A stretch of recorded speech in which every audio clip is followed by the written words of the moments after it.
حتی ابن حبیب میگوید اگر مرد در یک شبانه روز در برابر تندی زبان دشنام زنش، اذیت و آزار زنش تحمل میکند، خداوند در یک شبانه روز اجر شهید برش میده. بگو الله اکبر. برایش اجر شهید را میدهد.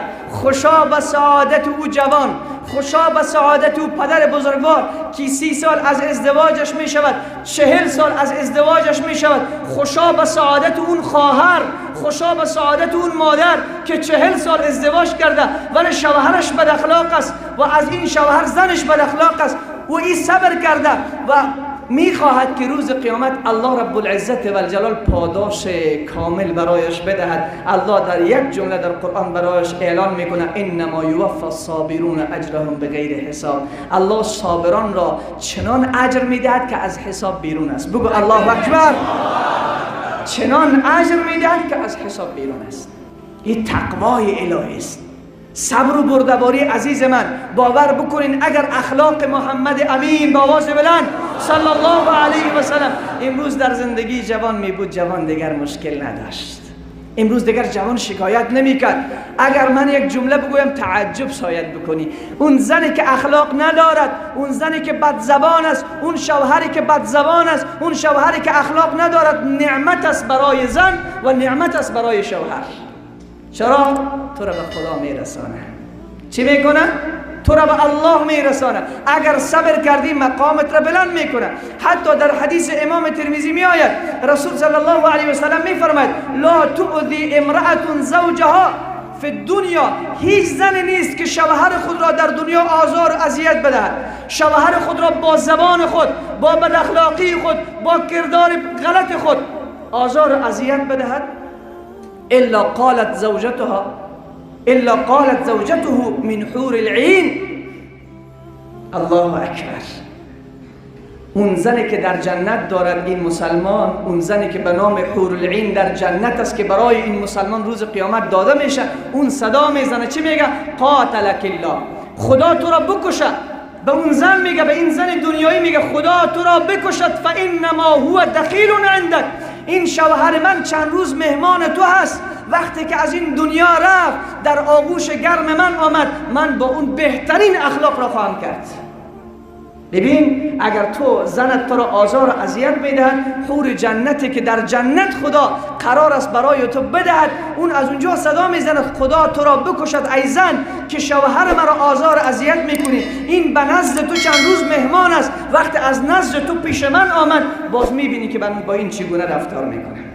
همین ابراهیم خلیل را زنانش آنقدر آزار و اذیت دادن، آنقدر آزار و اذیت دادن که حتی روز ابراهیم به خدا شکایت میکند پروردگارا زنان من مرا آزار میدهند، اذیت میکنند، بد زبانی میکنند. حضرت پروردگار عالم به ابراهیم فرمود ای ابراهیم چشم پوشی بکن در برابر ضرر و در برابر آزار و اذیت زنان خودت. چشم پوشی بکن که به پیش ما اجر بی پایان دارد، اجر زیاده دارد.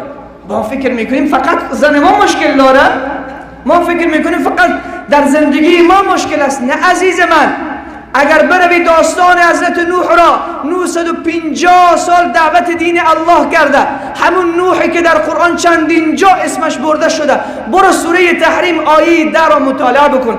الله جل مجده ضرب المثل میزند به عنوان نماد کفر زن حضرت نوح را و زن حضرت لوط را.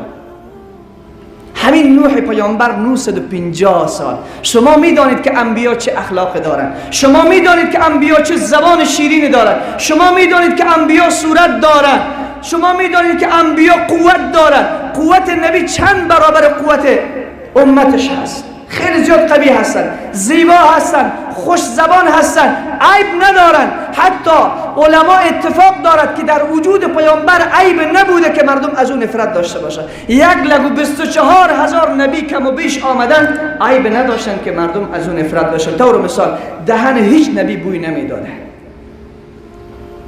هیچ نبی بد شکل نبوده، همه انبیا زیبا بودن، همه انبیا زیبا بودن. همین حضرت نوح 950 سال دعوت به سوی حق میکند، زیبا هست، خوش اخلاق است، پیامبر خدا هست. اون هر لحظه وحی الهی به حضرت نوح می آید. اون نمیتواند ظلم بکند، نمیتواند کسی را آزار و اذیت بدهد. میدانید که زنش چیکار میکرد؟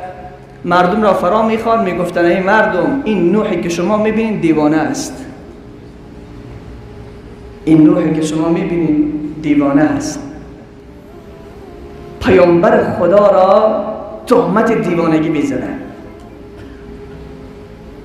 حضرت لوط همسر دارد، کافر هست، قرآن مثال میزند. در همون آیه 10 سوره تحریم مطالعه بکنید. وقت فرشتگان الله به صورت بچه ها آمدن، قوم لوط لواطتکار بودن. پناه بر خدا، گناهی بسیار عظیم است. الله رب العزت و جلال ما و شما را نجات بدهد. لواطتکار بودن. وقتی فرشته ها آمدن به صورت جوانان زیبا، خانه حضرت لوط مهمان شدن، آمده بودن برای اینکه عذاب الهی را بر سر قوم حضرت لوط بیاورند. این زنش رفت در میان قوم، گفت بچه های مقبول به خانه لوط آمدن، بیایین از اونها استفاده بکنیم. اگر مردم حضرت لوط را دشنام میداد، زنش با اونها همکاری میکرد.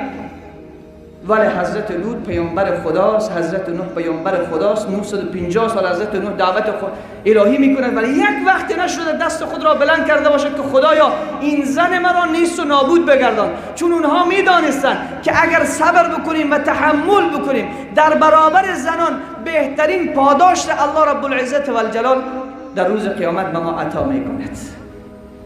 حضرت یونس پیامبر خداست. در قرآن سوره‌ای داریم به نام سوره یونس. این پیامبر خدا را آنقدر زنش آزار میداد. روز چند تا مهمان خانه حضرت یونس آمد. حضرت یونس گاه می آمد پیش مهمان، گاه می رفت خانه، گاه می آمد پیش مهمان، گاه می رفت خانه. مهمان ها می دیدن که هر وقت یونس داخل خانه می رود، زن با چنان الفاظ تند و رکیک به حضرت یونس خطاب می کند و یونس را تند و تیز می گوید. مهمان ها تعجب کردند، پرسان کردن ای پیامبر خدا، این زن با تو این گونه رفتار میکنه؟ حضرت یونس گفت من روز دعا کردم که خدایا اگر قرار است در آخرت به من عقاب باشد، در آخرت مرا ملامت بکنی، خدایا اون رو در آخرت نکن، در دنیا برای من بفرست. میگه الله به من دستور داد ای یونس برو با دختر فلانی ازدواج کن، این عقوبت تو در دنیا هست. گفت از روزی که من با اون ازدواج کردم روز خوش ندیدم، اما صبر میکنم که خدا جنت نصیبم بگردونه.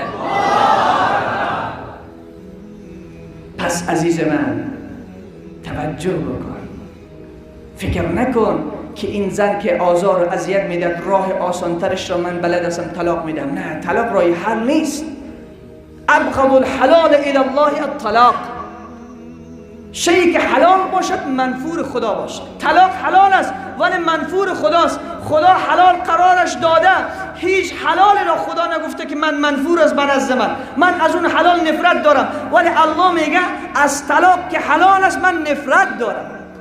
پس راه حل این نیست. حتی در حدیثی می آید، امام مسلم این حدیث را می آورد که شیطان تخت دارد، روی بحر گذاشته، سر اون تخت نشسته است. تمام این کسایی که عضوش است و کسایی که به شیطان کار میکنن، شاگردان شیطان است، فرزندان شیطان است، اینها رو میفرستن که برو مردم را فریب بدهین، برو بین مردم را به اغوا بکشانین. میگه وقتی میاین بچه های شیطان، شرکای شیطان، دوستان شیطان، رفقا و شاگردای شیطان شروع میکنن به این که مردم را یکی متوجه دزدی میکند، دیگر را متوجه بی‌نمازی میکند، دیگر را وادار میکند که قمار بزند، دیگر را وادار میکند که خیانت بکند، دیگر را وادار میکند سود بخورد. وقتی اینها همه برمیگردن به سمت شیطان میروند، اونجا که میروند شیطان پرسان میگه چی کار کردی تو؟ میگه من سر فلانی دزدی کردم. میگه تو کار نکردی. تو چی کار کردی؟ میگه فلانی را سرش سود خوراندم. میگه کار نکردی. تو چی کار کردی؟ من فلانی بر سرش رشوت خوراندم. شیطان یکیش اونجا استاد است، از او پرسان میکنه شیطان تو چی کار کردی؟ میگه من چنان در بین زن و شوهر مشکلات ایجاد کردم، اونها را ترک نکردم تا اینکه در بینشان طلاق صورت گرفت. شیطان از جای خود بلند میشه، اینو طلب میکنه، در آغوشش میکشه، میگه بهترین کار رو تو کردی، بهترین کار رو تو کردی. پس عزیز من، هر وقتی که جنجال در خانه صورت میگیره، هر وقتی که بین زن و شوهر مشکل پیدا میشود، فکر نکن که این خانه دیگه اینجا رحمت میبارد. نه، شیطان داخل شده. شیطان شعله‌ور میکند، گاهی وقت چنان تیز و تندی از هر دو طرف شروع میشه، این به پدر اون حواله میشه، اون به پدر این حواله میشه، آخر گپ به جای میرسه که این موی از او گرفته و دیگه گریبانش گرفته، یاریش گرفته.